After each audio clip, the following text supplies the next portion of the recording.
اب ہم سبق کا اگلا حصہ کریں گے، پڑھائی لکھائی کی مہارت۔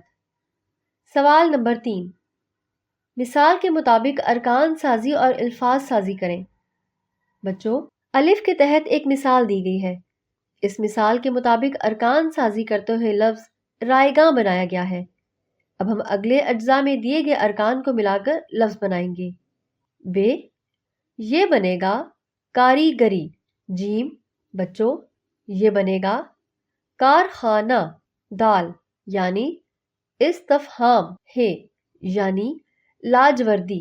سوال نمبر 4، دی گئی مثال کے مطابق اشعار کا مفہوم لکھیے۔ پیارے بچوں، ہم اشعار کا مفہوم اپنی زبان میں آسانی سے لکھ سکتے ہیں۔ ایک مثال دی گئی ہے، اسی مثال کے مطابق ہم اگلے اشعار کا مفہوم لکھ سکتے ہیں۔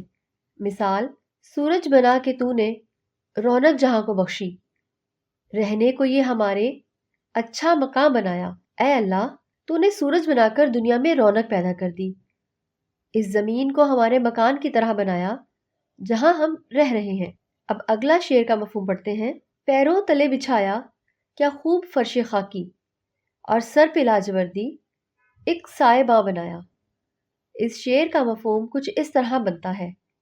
اے اللہ، تو نے ہمارے پیروں کے نیچے زمین کو فرش بنا کر بچھا دیا، ہمارے سر پر آسمان کو ایک نیلے رنگ کی چھت بنا دیا۔ اگلا شعر، یہ پیاری پیاری چڑیاں پھرتی ہیں جو چہکتی، قدرت نے تیری ان کو تسبیح خواں بنایا۔ اس کا مفہوم کچھ اس طرح ہے، یہ پیاری پیاری چڑیاں ادھر ادھر چہکتی ہوئی اڑ رہی ہیں، یہ دراصل باری تعالیٰ کی تسبیح بیان کر رہی ہیں۔ اگلا شعر کچھ یوں ہے، آب رواں کے اندر مچھلی بنائی تو نے، مچھلی کے تیرنے کو آب رواں بنایا۔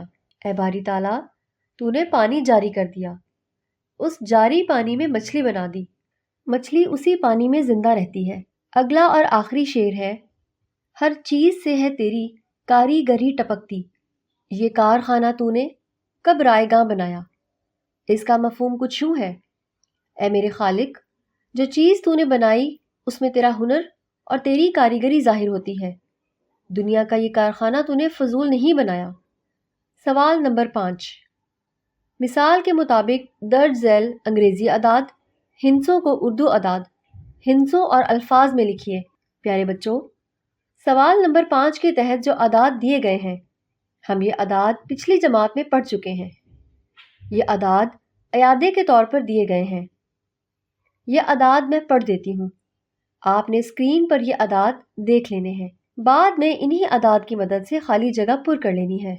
1، 8، 13، 15، 19، 21، 23، 27، 29، 31، 33، 35، 37، 40، 43، 49، 51، 53، 55، 57، 59، 60، 61، 62، 63، 64، 66، 69، 70۔ مضمون نویسی، کسی بھی واقعہ، چیز یا شخصیت کے بارے میں اپنے خیالات تحریر کرنا مضمون کہلاتا ہے۔ مضمون کے 3 حصے ہوتے ہیں، الف تمہید، بے نفس مضمون، جیم اختتامیہ۔ الف تمہید، ابتدائی 1-2 سطروں میں دیے ہوئے موضوع کی طرف اشارہ کرنے کا نام تمہید ہے۔ بے نفس مضمون، یہ مضمون کا مرکزی حصہ ہوتا ہے، اس میں مضمون کے موضوع پر تفصیل سے لکھا جاتا ہے، اس حصے کو ایک سے زیادہ عبارتوں میں تقسیم کر دیا جاتا ہے۔ جیم اختتامیہ، یہ مضمون کا آخری حصہ ہوتا ہے، اس میں نفس مضمون کو مناسب انداز میں اختتامی موڑ دے کر ختم کیا جاتا ہے۔ بچوں، آپ نے مضمون نویسی سے متعلق پڑھ لیا، اب ہم آگے بڑھتے ہیں سوال نمبر 6 کی طرف۔ امید ہے آپ اس موضوع پر مضمون لکھ لیں گے۔ سوال نمبر 6، اللہ تعالیٰ کی قدرت کے موضوع پر مضمون لکھیے جو 10 سے 12 جملوں پر مشتمل ہو۔